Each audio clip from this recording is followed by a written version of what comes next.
बताते चले कि इसी मामले में रांची के पूर्व DC छवि रंजन से पूछताछ चल रही है। वहीं रांची के मोरहाबादी इलाके में रहने वाले ठेकेदार विपिन सिंह समेत 4 अन्य जमीन कारोबारी और जमशेदपुर के 2 कारोबारियों की यहां ईडी ने दबिश दी है, जहां जमीन से जुड़े दस्तावेजों को खंगाला जा रहा है। इस छापामारी से लैंड स्कैम में शामिल लोगों में हड़कंप मच गया है। जमशेदपुर के बिष्टुपुर कॉन्ट्रैक्टर्स एरिया में बेगुनिया टावर स्थित रवि सिंह भाटिया के ऑफिस और आवास, जुगसलाई गौशाला नाला रोड निवासी बिल्डर श्याम सिंह के आवास और सरायकेला खरसावां जिले में स्थित उनके मॉल पर भी ईडी ने बुधवार की सुबह दबिश दी है। बताया जा रहा है कि ये सभी लोग जमीन के कारोबार से जुड़े हुए हैं। वहीं दूसरी ओर प्रदेश की राजधानी रांची के मोरहाबादी, अशोकनगर, बूटी मोड़ और खेल गांव में भी छापेमारी चल रही है। सूत्रों के मुताबिक यह छापेमारी सुबह से ही चल रही है। खबरों के मुताबिक आर्मी लैंड स्कैम में पूछताछ के क्रम में शहर के कई इलाके से लगभग 22 लोगों ने फर्जी तरीके से जमीन बेचे जाने की लिखित शिकायत ईडी से की थी। तब ईडी ने शिकायतों को गंभीरता से लेते हुए उसकी जांच की। गौरतलब हो कि रांची में जमीन घोटाले से जुड़े मामले की जांच ईडी 13 अप्रैल से कर रही है। 13 अप्रैल को ईडी ने IAS अधिकारी छवि रंजन, अंचल अधिकारी मनोज कुमार सहित जमीन के कारोबार से जुड़े 18 लोगों के कुल 21 ठिकानों पर छापा मारा था। छापामारी के दायरे में झारखंड के 18, बिहार के 1 और पश्चिम बंगाल के 2 ठिकाने शामिल हैं। आर्मी जमीन घोटाले से जुड़े मामले में ईडी ने 7 लोगों को गिरफ्तार किया है। ईडी रिमांड पर लेकर उनसे पूछताछ कर रही है। वे सभी 5 दिनों के ईडी के रिमांड पर हैं। अभी गिरफ्तार लोगों से तीसरे राउंड की पूछताछ की जा रही है। 7 आरोपियों में एक फयाज खान को कोर्ट ने आज जेल भेज दिया है। आइए बात करते हैं झामुमो विधायक रामदास सोरेन के पुत्र रॉबिन सोरेन की शादी की पार्टी में पहुंचे CM हेमंत सोरेन की। मुख्यमंत्री हेमंत सोरेन आज घाटशिला के विधायक रामदास सोरेन के पुत्र रॉबिन सोरेन के विवाह के उपलक्ष्य में आयोजित रिसेप्शन समारोह में शामिल हुए।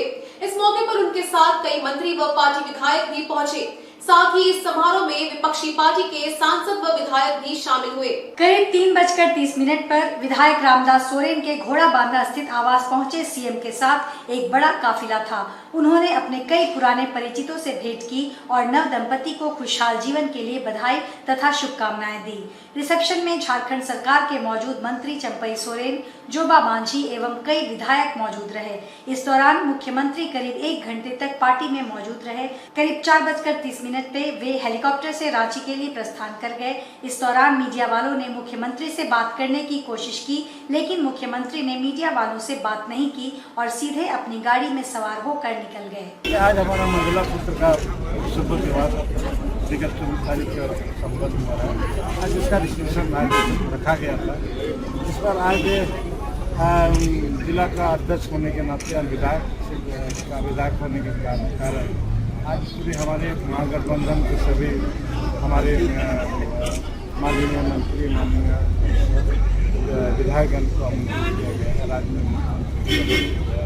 आप देखे रहे हैं कि और साथ साथ हमारे कोल्हान के सभी विधायक पहुंच चुके हैं और राज्य से भी कुछ विधायक के आने का सूचना मिली है जो राज्य में। और हमारे इस प्रधान क्षेत्र के सभी जिला का जो वरिष्ठ नेता है, जो हमारे सेंट्रल कमेटी के पदाधिकारी हैं, जो सेंट्रल कमेटी के सदस्य हैं, जिला कमेटी के पदाधिकारी हैं, सबसे आमंत्रित किया गया है। और ये हमारा विषय है रात को दिन को 1 बजे से रात को 12 बजे तक और इसी बीच लोग आएंगे और हमारे पूरे महिला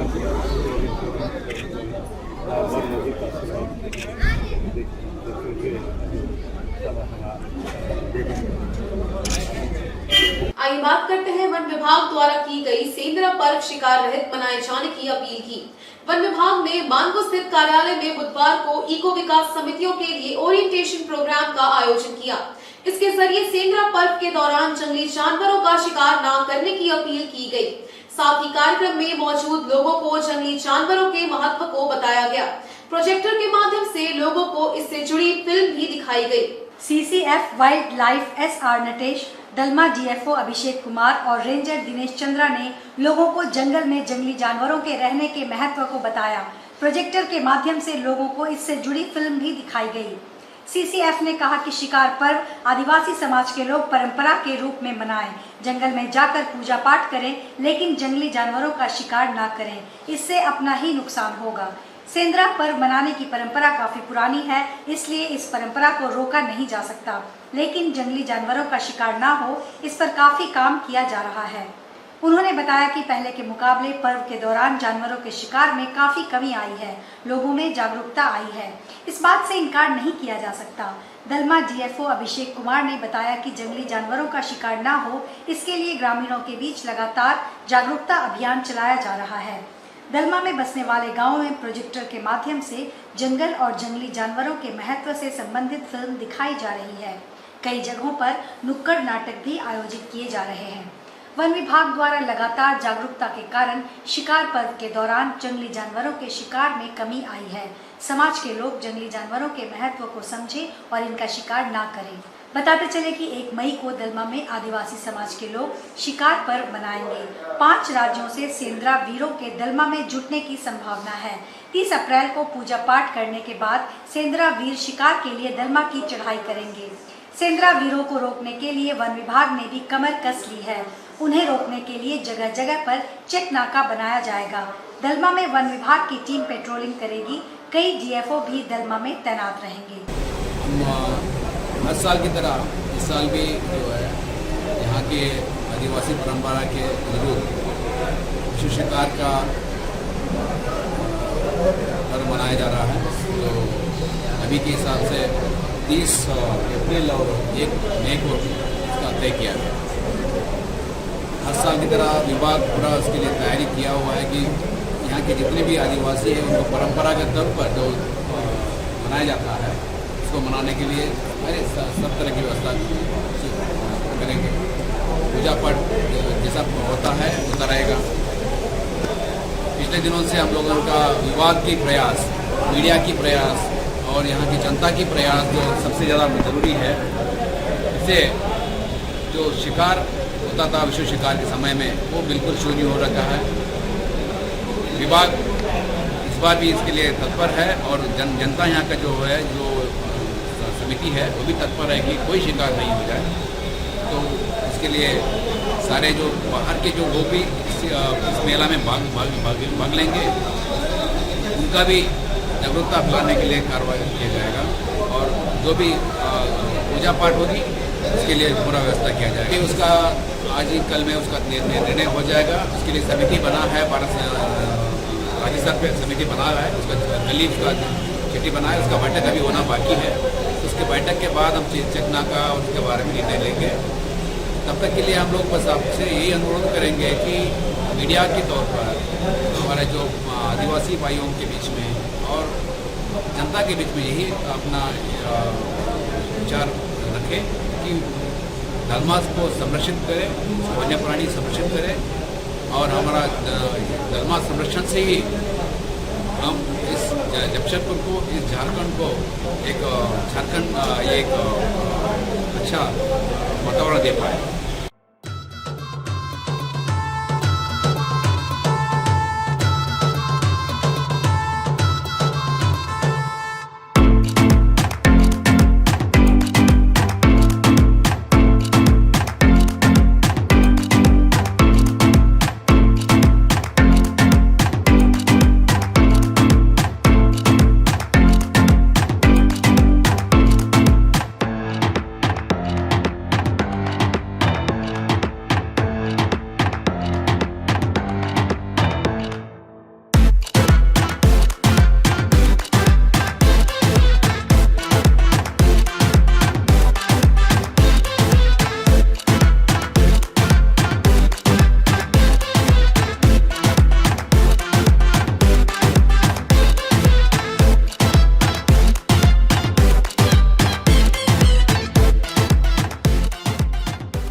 जा रहे जैपिकॉन के 7वें अधिवेशन की।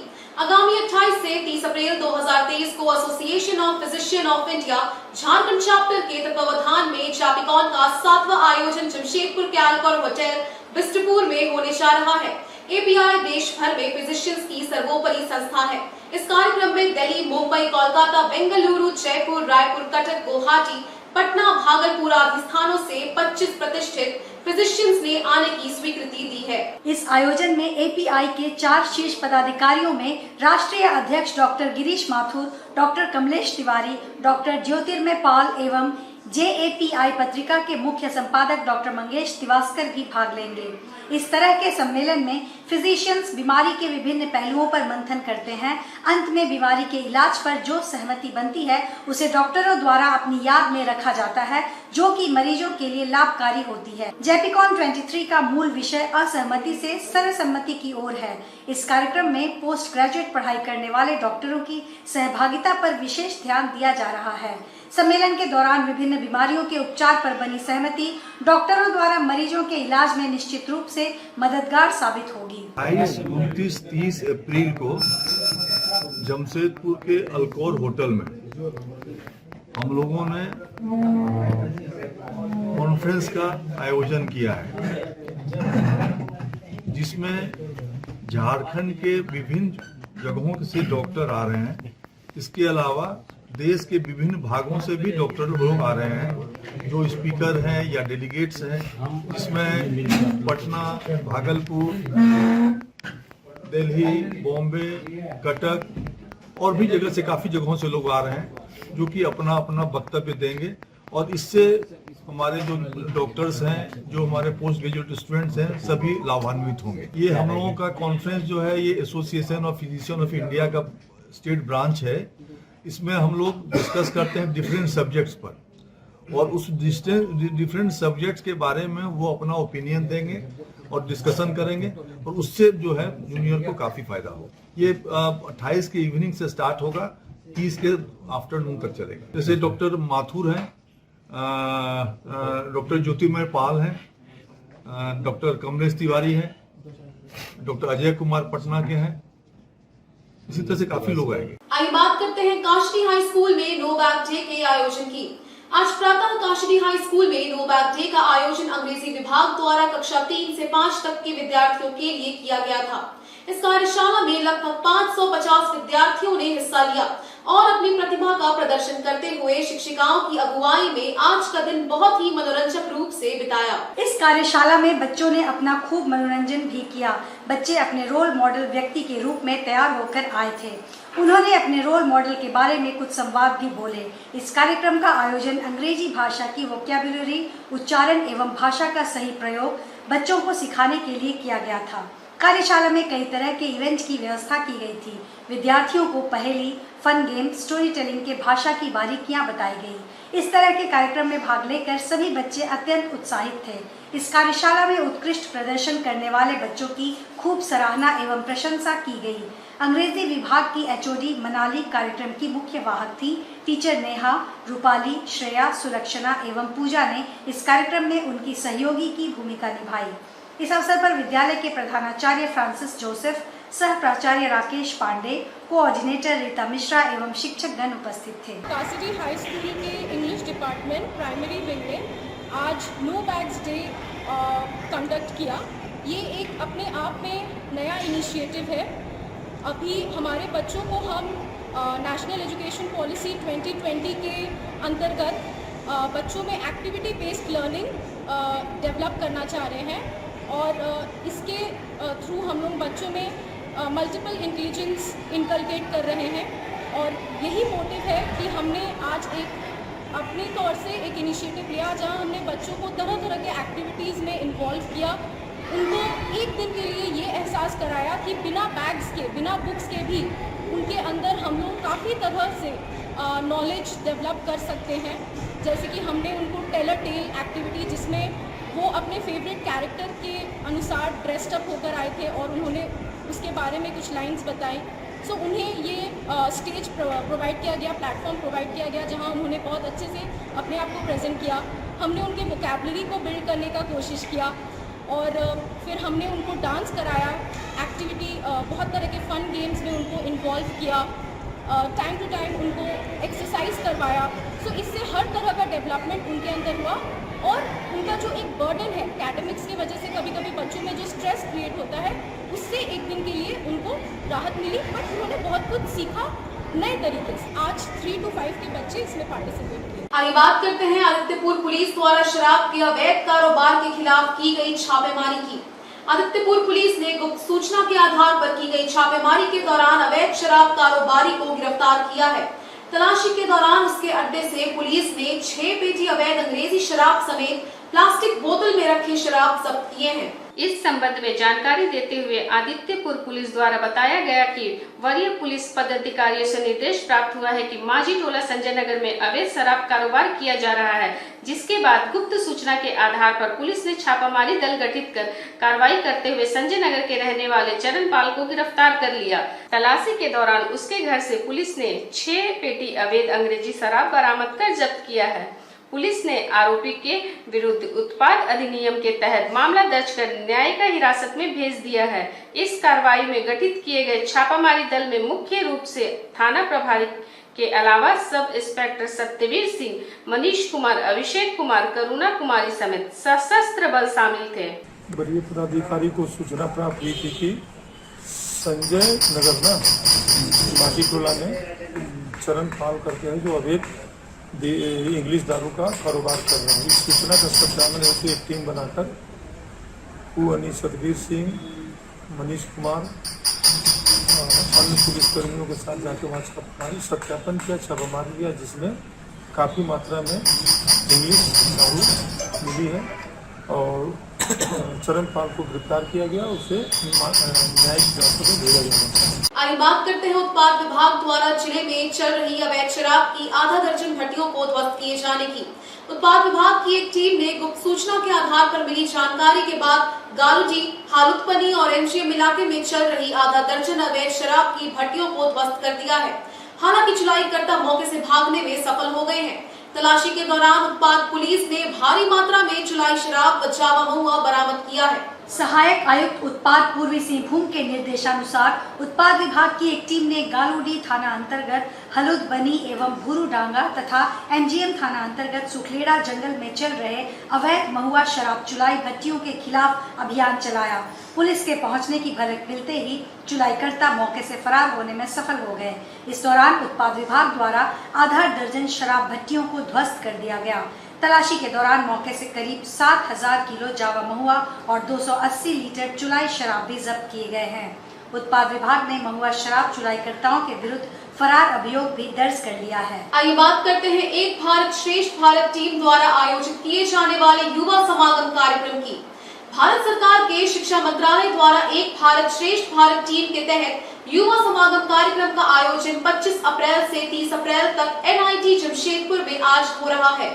इस कार्यक्रम में शामिल होने केंद्र शासित अंडमान निकोबार से 45 छात्रों का समूह एक्सपोजर टूर पर पहुंचा है। मंगलवार को युवा समागम कार्यक्रम के तहत आए NIT में छात्रों का अभिनंदन कार्यक्रम आयोजित किया गया, जिसमें छात्रों को संबोधित करने इनकम टैक्स कमिश्नर शिशिर धमीजा, जमशेदपुर के SSP प्रभात कुमार मौजूद रहे। कार्यक्रम को संबोधित करते हुए इनकम टैक्स कमिश्नर शिशिर धमीजा ने कहा कि एक्सपोजर टूर का छात्र भरपूर फायदा उठाएं।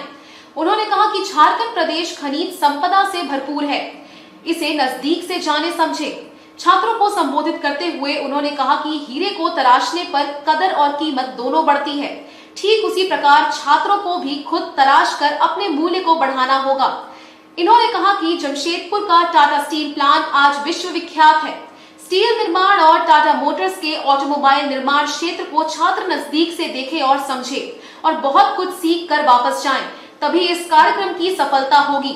इस मौके पर मौजूद जमशेदपुर SSP प्रभात कुमार ने भी छात्रों को संबोधित करते हुए कहा कि एक्सपोजर टूर से छात्रों को अलग अलग राज्य की भाषा, सभ्यता, संस्कृति को भी नजदीक से जानने और समझने का अवसर प्राप्त होगा। ये जो एक भारत श्रेष्ठ भारत जो कार्यक्रम चलाया गया युवा संगम 2 के माध्यम से ministry of education new Delhi ने चलाया है।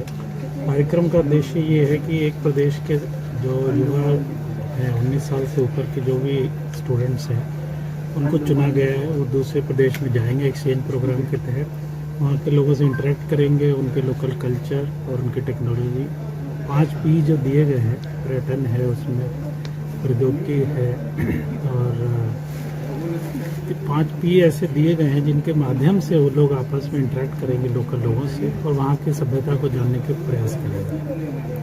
और उसका अंत रिजल्ट ये है कि लोग जो है श्रेष्ठ भारत और एक भारतवर्ष एक कॉमन नेशन है, ऐसा उनमें एहसास बढ़ेगा और आगे भविष्य में उनका जो है सुनहरे भविष्य की तरफ भी बढ़ेगा देश। आज गवर्नमेंट ऑफ इंडिया के द्वारा जो एक भारत श्रेष्ठ भारत के अंतर्गत युवा संगम फेज़ 2 का प्रोग्राम है, जिसमें झारखंड में अंडमान एंड निकोबार के 45 students along with 5 faculty coordinators आए हैं झारखंड और NIT Jamshedpur is the nodal agency. तो ये जो प्रोग्राम है इसमें पीपल टू पीपल कनेक्ट को बढ़ावा देना, एक दूसरे जगह के परंपराओं को, उनकी प्रकृति को, उनके जो रहन सहन है उनको जानने का, एक दूसरे को अच्छे से जानने का, ताकि जो भारत है उसको एक नेशन के रूप में लोग समझ सके, जान सकें। अभी जो है हम लोग स्टेट्स और यूनियन टेरिटरी और जोग्राफिकल डिवीजन है ही, but people to people connect हो, एक दूसरे के कल्चर में इंटरमिंगल हो। आई थिंक यही सब उद्देश्य के साथ इस कार्यक्रम की शुरुआत की गई। आज के इस बुलेटिन में बस इतना ही। हम फिर हाजिर होंगे कुछ और नई खबरों के साथ। तब तक के लिए SSCN न्यूज की पूरी टीम की ओर से मुझे दीजिए इजाजत। नमस्कार।